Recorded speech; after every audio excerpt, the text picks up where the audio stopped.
बोल छठ मैया की।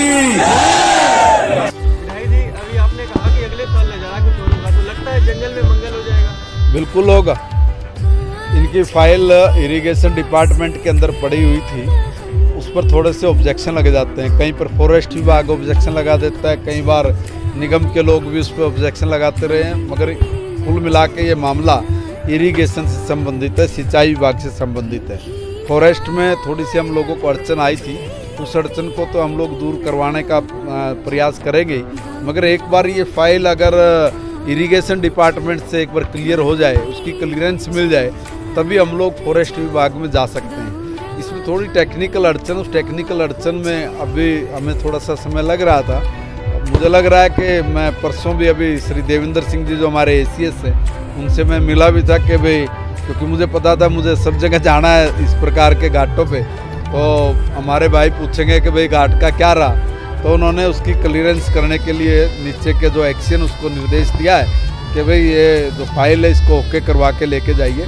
जैसे वो ओके होगी तब हम लोगों को एक बार फॉरेस्ट पे लगना पड़ेगा, और फॉरेस्ट से NOC लेना यानी राम की टांग पकड़ने वाला जैसा काम हो जाता है। मगर हम लोगों के लिए अच्छी बात यह है कि भी यहाँ पर फॉरेस्ट से क्लियरेंस लेने में हमें कोई दिक्कत इसलिए नहीं आएगी कि यहाँ पे इतने ज़्यादा पेड़ पौधे नहीं हैं, इसलिए एक काम ये था। दूसरा काम ये कि यहीं पर साथ में एक ज़मीन का टुकड़ा, जब मैंने विभाग से कहा कि हमारे को लैंड खोज के दो, तो उन्होंने लैंड खोजी है, ज़मीन खोजी है, और मैंने उसमें कहा है कि भी ये जो एक 700-800 गज का टुकड़ा यहाँ पे पड़ा है, इसको पूर्वांचल के लोगों के नाम करिए। या तो पूर्वांचल समाज उसको खरीद लेगा, और नहीं खरीदेगा सरकार से उसको एक्वायर कराएंगे, या मिनिमम रेट में इनको दे के यहाँ पर एक भव्य मंदिर कैसे बने उसकी भी हम लोग व्यवस्था करेंगे। पूर्वांचल समाज हमारा अपना समाज है, इसलिए इनको किसी प्रकार की दिक्कत उस लैंड में खरीदने में भी मैं नहीं आने दूंगा।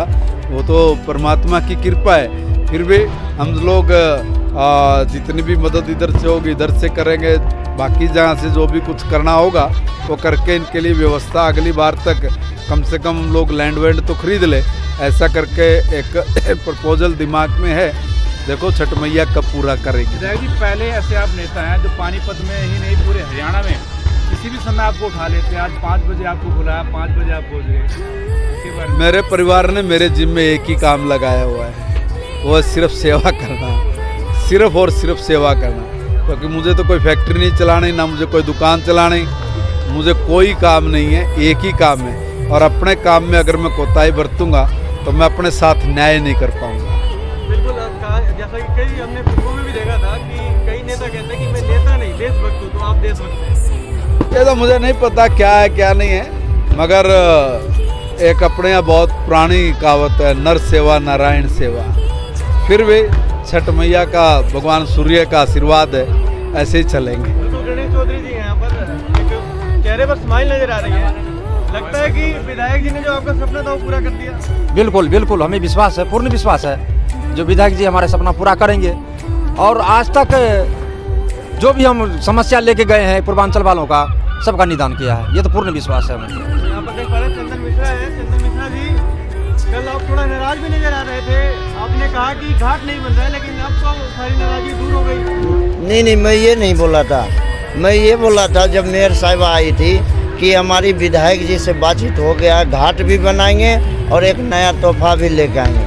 और ये भी हम बोले थे ना कि राम मंदिर जैसे बन गया ना, उससे अच्छा घाट बना के हमारे विधायक जी हमारे को देंगे। तो आज विधायक जी ने आपको कह दिया कि छठ करना है तो आप तो स्नान करके जाओगे। भाई साहब, ऐसा है, राजा दशरथ को कभी भी एहसास नहीं हुआ था कि मेरे बच्चे नहीं हैं। उनको चौथापन में जब याद आया, उनका रिवाज था कि जब भी बच्चे जन्म लेते थे राज में, तो उनके बच्चे में पहला दिन गोदी में खेलता था। तो एक जो धोबी थी, जो कपड़े धुलने वाली, उसकी लुगाई बोली, जब पुलिस वहाँ गया, बोला कि ऐसा जी बच्चे दे दो, राजा के गोद में खेलेगा। वो बोली कि राजा की गोद में क्यों खेलेगा, मेरा बच्चा है, अपने पापा के गोद में खेलेगा। जब राजा दशरथ को एहसास आया था, अरे यार मेरे बच्चे नहीं हैं, तब उन्होंने गुरु वशिष्ठ के पास गया था। एक बार भूपति मन माही, भयऊ गलानी मोरसुत नाही, अब गुरु गृह गयहूँ महिपाला, और चरण लागी विनय विशाला।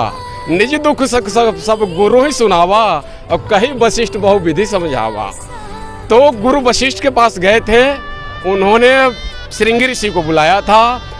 तो हम लोग को अब चौथे पण में ज्ञान आया है। हमारे ढंडा साहब है गुरु महाराज, जिसको श्रृंगी ऋषि बोलते हैं, ये श्रृंगी ऋषि महाराज हैं। अब इनके शरण में आए हैं। अब ये कौन सा पुत्र जग कराते हैं या नहीं कराते हैं, ये अब इनके चरण में है साहब। ये पुत्र जग इनको कराना है। ये चौथा पण में हम लोग को ज्ञान आया है। तो हमारे हैं ये गुरु वशिष्ठ वो हैं, श्रृंगी ऋषि हैं। अब इनके हाथ में है, अब क्या करते हैं क्या